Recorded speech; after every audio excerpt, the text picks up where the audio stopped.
On this video, I'm going to continue my commentary from the Hebrew text uh, of the book of Job, along with application.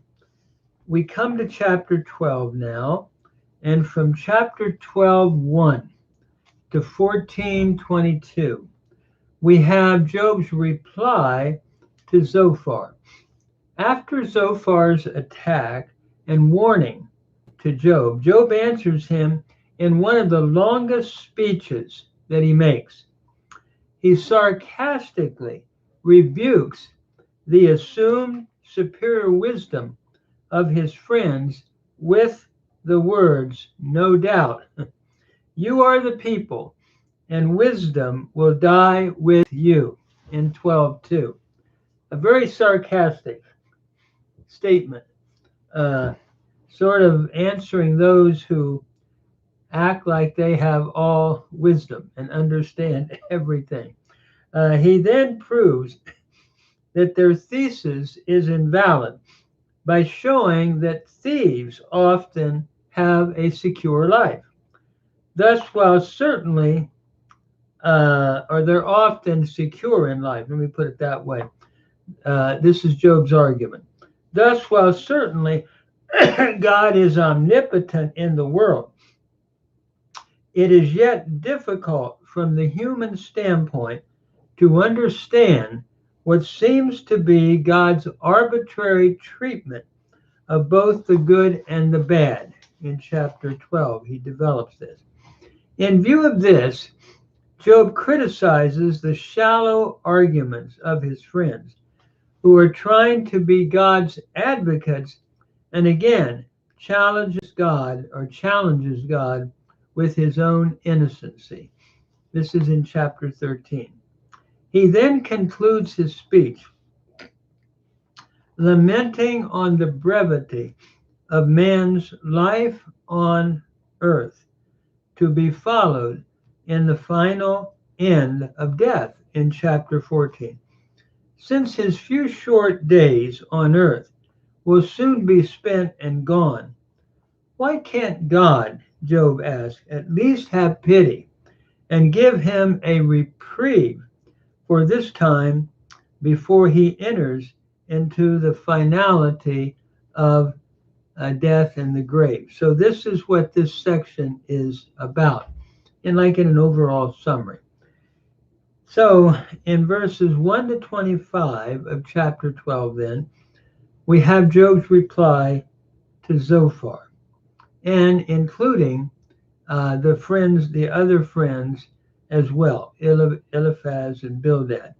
After exposing the false character of his friends' professed friendship and concern for him, Job criticizes then their thesis that only the wicked suffer, while briefly sketching God's wisdom and power in the world. So we begin at verse 1 and 2. Vaya'an Iyov vayomer, and Job answered and said, Amnam ki atem am, no doubt you are the people. No doubt that you are the people. Ve'imachem tamud chokmah, and with you wisdom will die.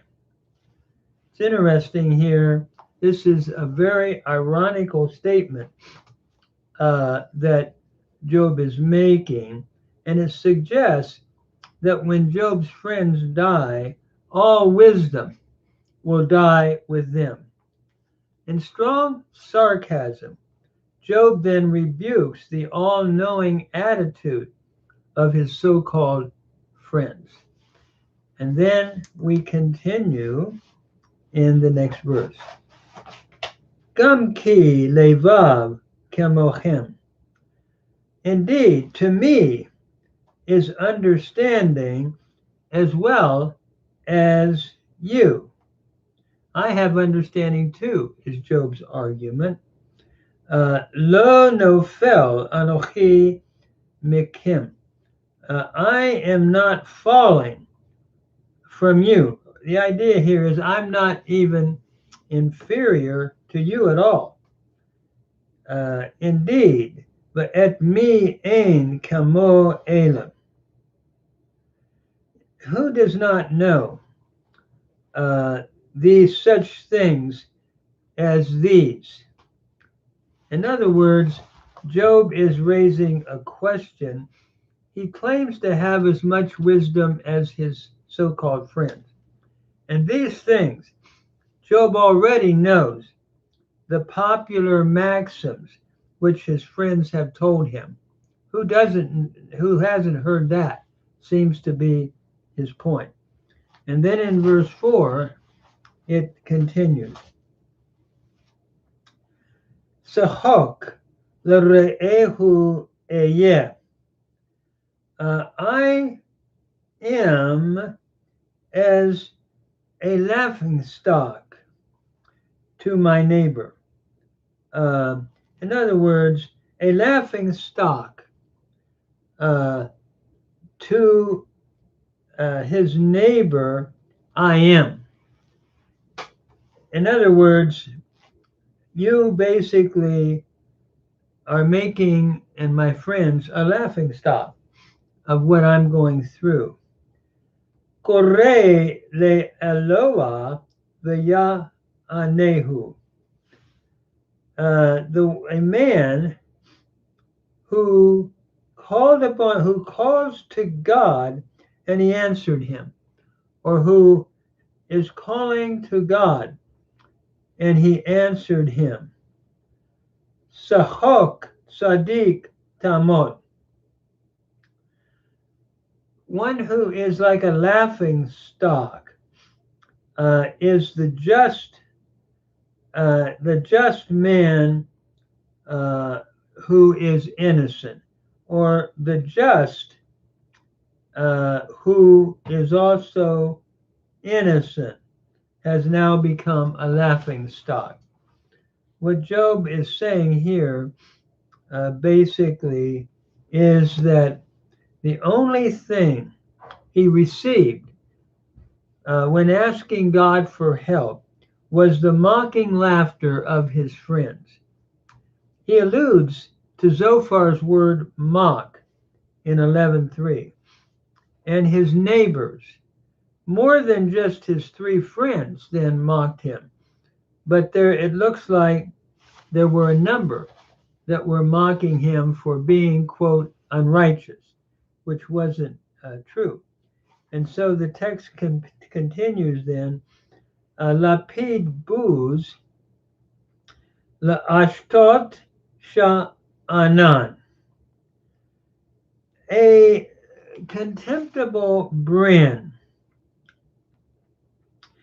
in the thought of the one who is at ease, or one who is at ease. Nachon lemo ade ragam. That is something that is ready, that which is ready for those whose foot is slipping, for the slipping ones of foot. And the thought here seems to be those who are at ease, like Job's accusers, can laugh at those facing troubles and treat such a man with contempt. For one, like Job, whose foot has slipped and who is surrounded by tragic adversity, instead of being ready to offer sympathy, those at ease only offer their contempt. And how often that can happen in life when people are going through very difficult circumstances. Those who are at ease can say, well, if he just did, or if she just did certain things differently, one would not have these issues. So Job is dealing with a very human issue, I think, here. And so then in verse 6, he continues, Yish layu ohalim leshodedim. That is, the tents of robbers prosper. Uvatuhot lemargeze el. And they are secure, the ones who are provoking God are secure. La asher hevi aloa biyado. And that which God brings into their hand. In other words, what he's saying here is that he is critiquing Zophar's theory that only the wicked, only the righteous, only the wicked suffer. Wickedness does not always cause insecurity, is Job's argument, in one's home. Those who rob others sometimes live very securely in prosperity. In other words, those that don't do right sometimes have a long life and security. It doesn't mean that God approves of what they're doing. What he's simply saying is you can't be so dogmatic to simply say that only a person that has done evil is suffering certain calamities or certain problems. This brings us then to 7:9. The animals, birds, and fish are now examples of the violent having a long, successful life. The predators, Job, the author of Job is arguing, the author's having Job argue, the predators are more secure than their prey. The animal world, therefore, knows the truth that Job has stated in verse 6, that the wicked often prosper and are secure in God's coming judgment. So notice verse 7 as he continues, Ve'ulam sha'alna behamot ve'torecha. But now simply ask the beasts, and they will teach you, or he will teach you. Sort of a collective idea here. They will teach you. V'of hashamayim v'yaged lak. And the fowls of the air, and they probably a singular here looking at a plurality, and they will explain to you. They will tell you. So in other words, go to the wild beasts, go to the birds, and they're going to explain to you that your thesis is wrong. And then he continues, O sicha la'aretz v'torecha, or speak to the earth, and it will teach you. V'sapru lacha degei hayam, and the fish of the sea, they shall declare to you. In other words, you now can go not only to the birds, but to the fish of the sea, and they'll declare to you. Mi lo yada bechol ela, who does not know all of these things?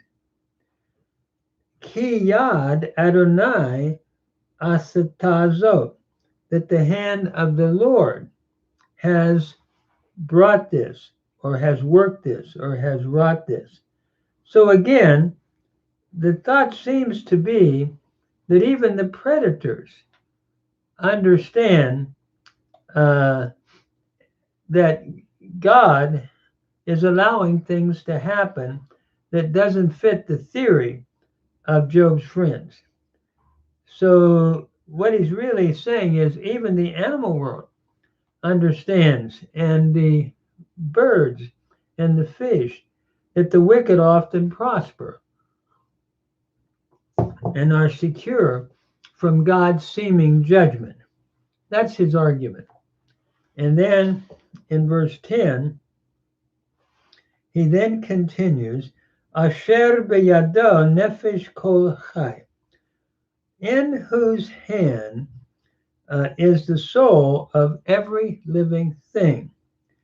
Veruach kol basar ish, and the breath of all mankind is in God's hand. It is God who controls the universe, is Job's argument. And the soul of every animal or man on this earth is under the sovereign control, whether one experiences good or bad.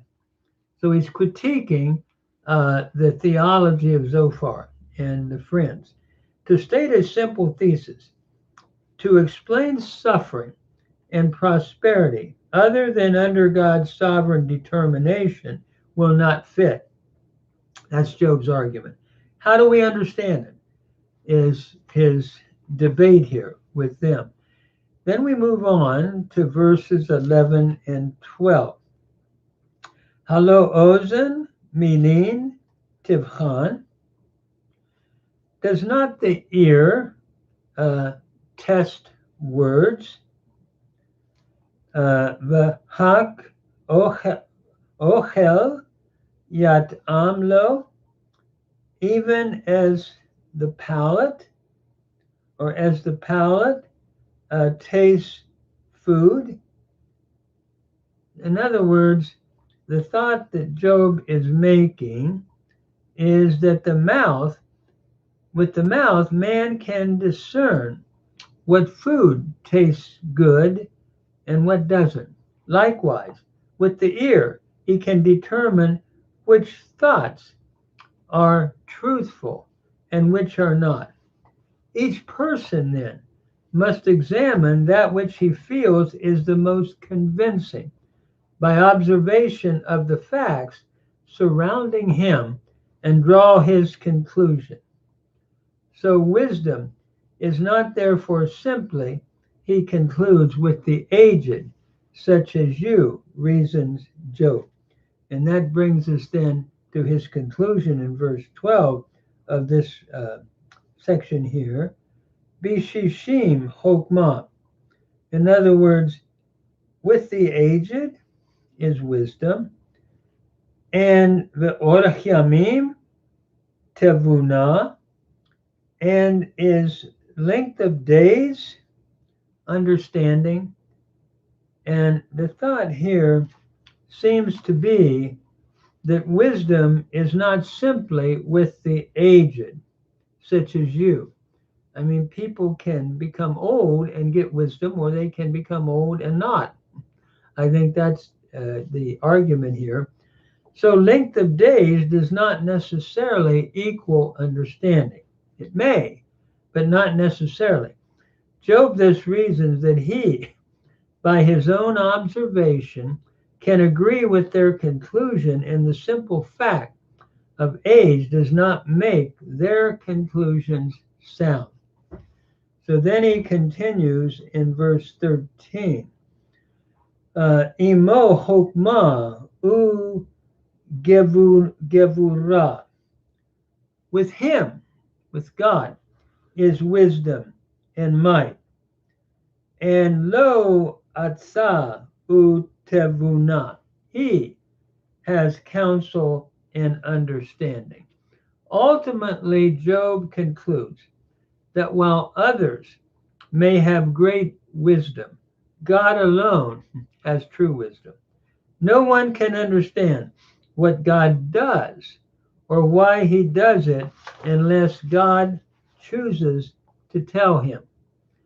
And so in verses 14 to 25, Job now is going to give illustrations of God's might, which frustrates really all human life. In his example, he gives no moral purpose behind God's actions. So he's just showing things that frustrate can I say, all human life as one looks at human life. So beginning at verse 14 to 25, we then pick up that thought. Notice, behold, Hein Ya'aros velo Yibbaneh. He breaks down, and he cannot build it again, build it. Iskur al ish velo yiftah. He closes over a man, and there is no opening, or he cannot open. And so what Job is saying is God breaks down cities or other human endeavors and shuts up a man so that within his destructive might, without any escape. In other words, God allows things to happen with what seems to be no escape, looking at what is happening. And he continues to build his case. Hein yatsur b'mayim vayivashu. Behold, he withholds the waters, and they dry up. He causes dry land or dryness to happen, and he sends them vishalachem vayafahu aras. He sends them out, and they overturn the earth like in a flood. And so the thought here is God sends both drought and destructive floods upon the earth as further demonstrations of his might, is Job's argument. And so in verses 16 and 17, with God is both strength and wisdom. And he makes even the counselors and the wise judges of the earth, Job argues, look foolish. When their land or country is overthrown, they are led away, stripped, and spoiled, is his argument. So notice verse 16. With him, imo oz vetushiyah. With him, with God, is strength and wisdom. Lo shogeg umashgeb. He deceives, and the deceiver are his. Molik yoatzim sholal. He leads counselors away, stripped, having been spoiled. And he makes judges like fools. B'shofatim yehulel. The thought here is, with God, then, is both strength and wisdom, and he makes even the counselors and wise judges of the earth, Job argues, look foolish. When land is overrun, they are led away, stripped, and spoiled. So then he continues in verse 18 in other words, God is going to loosen the control over kings, he argues. Mosar melachim piteach. He looses the bond, or the bond of kings he looses. Vayesur ezor b'mot nehim. And binds their loins with a girdle. In other words, God, Job argues, loosens the control of kings over their subjects and causes such kings to wear a waistband around their loins, the sign of a humbled prisoner. Thus he reverses the authority of kings from autocrats to servants. And then he continues in verse 19, Molik Kohanim Sholal. He leads priests away stripped, and then the Etanim Yisalev, and the mighty he overthrows. So God, even the influential religious leaders, can be overthrown, is Job's argument. The mighty, those who have a strong power base from which to act, are in no better position. God has control over them as well and overthrows their power as he wills. And then he continues in verse 20, Masir Sefa Vene Amanim. Excuse me. He removes the speech or the lip of those who are people of trust. And V'ta'am zekenim yikach, he takes away the sense of the elders. The thought here is that by God's power, the trusted advisors of the king are also stripped of their power many times by a reversal of what they counseled. And so he weakens the strong. In verse 21, Shofek vuz al nedivim, he pours contempt upon princes and looses the belt of the strong. Umeziach afikim rifa. The idea, literally, he loosens the belt of the strong, is the Hebrew text here. And the ancient Near East, people would tie their long flowing robes tightly about their waist so that they could not dangle about their feet. And so what Job is arguing here is if the cord would come untied, it would weaken the person's effectiveness by hampering his freedom of motion. Thus God incapacitates the nobles or men of strength, is his thought. And then continuing in verse 22, he removes the speech of men and takes away the sense of the elders or the taste of the elders. God's power is also seen in the the hidden plots and conspiracies planned by men in secret are brought to light and exposed by God. That seems to be the thought. Let me stop here just a second. Let me go back to verse, I'm jumping ahead of myself. Let me go back to verse 20. He removes the speech of those who are the trustworthy ones and takes away the sense of the elders. And not only that, but he pours contempt on princes, shofeg buz al nedivim, and looses the belt of the strong. That's where we stop. Then we continue. He uncovers the deep things. Notice, Megale amukot mini choshek. He uncovers the deep things out of darkness. And v'yotze la'or salmavet, and brings out to light the shadow of death, or the deep shadow.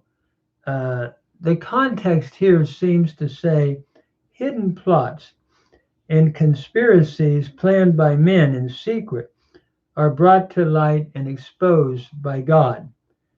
And so in verse 23, he increases the nations, masgi lagoyim via avdem. He increases the nations and then he destroys them. He enlarges shotach lagoyim vayan chem. He enlarges the nations and then leads them away. And so the thought here is God's power, he argues, is seen in the rise and fall of nations. They are permitted to enlarge only to be later brought into exile, is his argument. And then in 24 to 25, it continues, Masir Lev Roche Am Ha'aretz. He takes away the heart of the heads of the people of the land and causes them, or the chiefs of the people of the land, and causes them to wander in a wilderness. Notice, Vayatem betohu lo dari, in a wilderness where there is no way. They grope in the dark without light. Yamashishu choshek velo or. They grope in the dark without light, and he makes them stagger like a drunken man. Vayatem kashikur. So what Job is saying in these verses is God removes the intelligence of the leaders of a people. As a result, they wander as in a wilderness without a definite path to follow, and are like a drunk person staggering from side to side. They are unstable in their purposes and are unable to pursue a straight and proper course of action in anything he's arguing. They grope as a man in darkness without light. So, Job, in this chapter, if I could try to capture his thought, is recognizing the power of God in all of life, as Zophar had suggested in 11:10. But unlike Zophar, Job suggests what seems to be no moral purpose for the display of his power on earth. He makes no mention of iniquity being the reason, as Zophar does, for Job's suffering in chapter 11, verses 11 and following. So, what Job is doing here is arguing against the thesis that only the righteous or the righteous are blessed and only the wicked suffer.